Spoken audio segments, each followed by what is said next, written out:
So let's begin. Common and uncommon disorders of synovial joints with emphasis on MR imaging. As always, to understand the abnormal, you have to know a little bit about normal anatomy. We're talking synovial joints.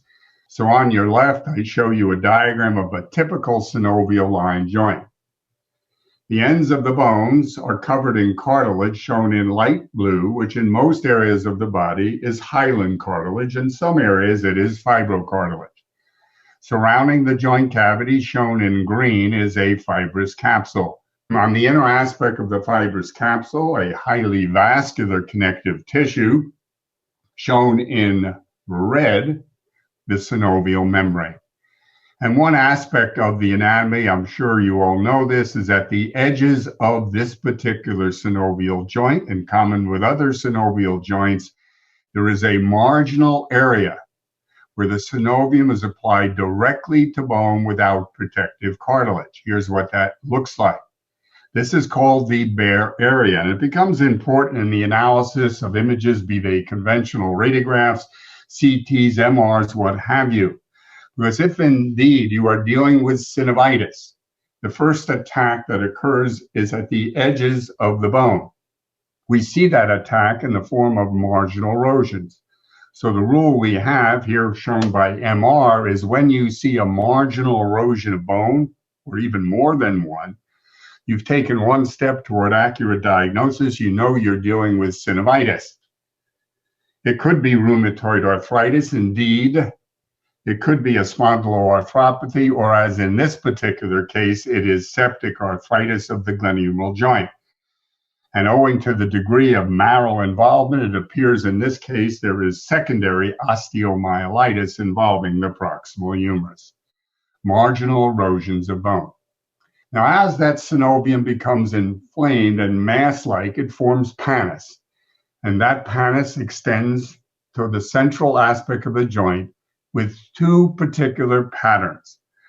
When we deal with septic arthritis, particularly pyogenic arthritis, that pannus quickly grows over this superficial part of the articular cartilage. So the rule that we have for a pyogenic arthritis, shown in this particular image, is rapid destruction of cartilage and loss of joint space, here with marginal erosions of bone. And by the way, elevation of the humeral head owing to problems now with the rotator cuff. The second pattern, somewhat different, is subchondral extension of pannus, seen with granulomatous arthritides, such as tuberculosis. Here, the pannus, shown in red, grows between the cartilage and the subchondral bone. So the effect is erosion of bone, at least early on, with preservation of joint space. So that allows you to perhaps separate, in some cases, a granulomatous infection, such as tuberculosis. Welcome, everyone. My name is Evelyne Fliszar, and I am very pleased to be speaking at the Internal Derangement course. I will discuss today the different patterns of normal bone marrow on MRI and pathologies of the bone marrow. The medullary space contains trabecular bone and bone marrow. The trabecular bone provides mineral storage and scaffolding.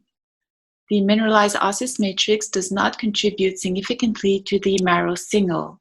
It is present in stable amount throughout life with a slow decline starting around the age of 60. The bone marrow is one of the largest organs in the body and is composed of a combination of hematopoietic red marrow and fatty marrow, and its composition changes throughout life in response to normal maturation, changing from red to yellow marrow. The MRI appearance is mostly dependent on the relative amount of red and fatty marrow.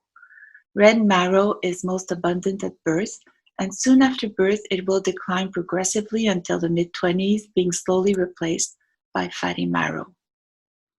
In adults, red marrow contains roughly 60% hematopoietic cells, water and protein, and 40% fat. The yellow marrow contains double that amount of fat, approximately 80%. The different proportions of fat will influence the MR appearance of the marrow.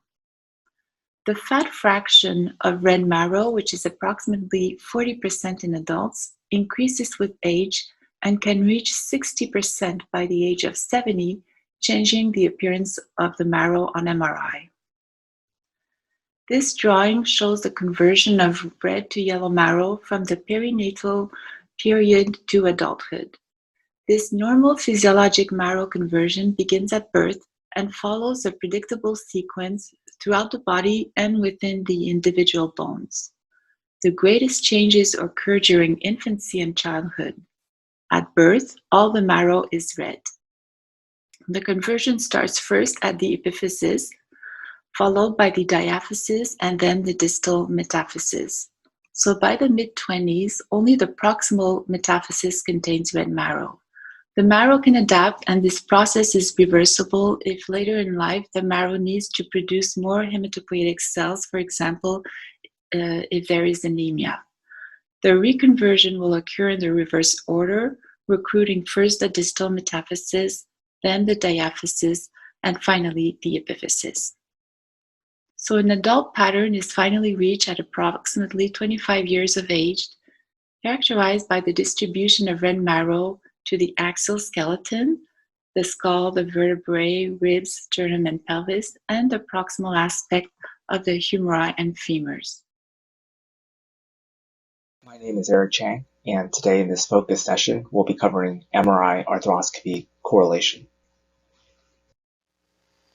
First, let's begin by reviewing some basics of knee arthroscopy.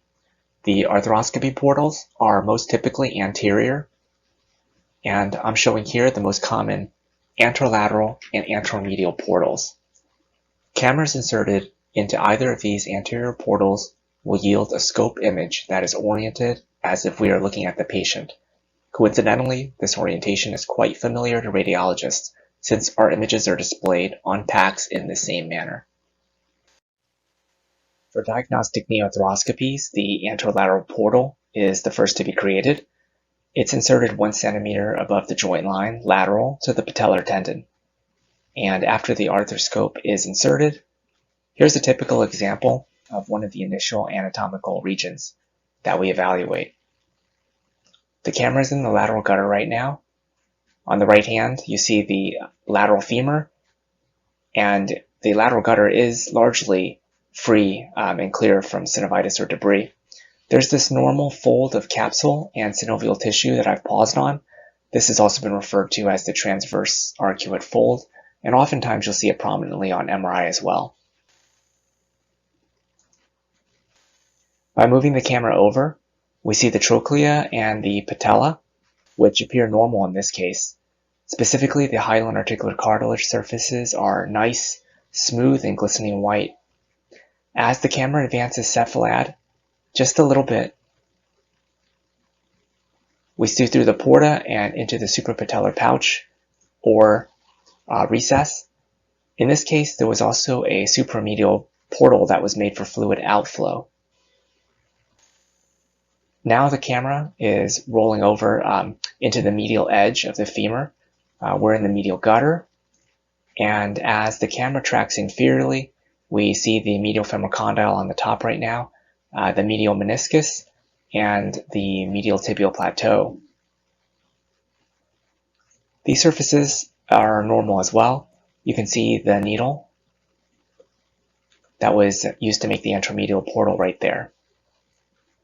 After the needle is inserted, the anteromedial portal is established. It's also 1 centimeter above the joint line, but medial to the patellar tendon. Early in the arthroscopy, the anteromedial portal is also known as the main working or the instrument portal. Here, a 90-degree probe has been inserted, and you can see that this probe is probing this firm meniscal fibrocartilage and the medial tibial plateau.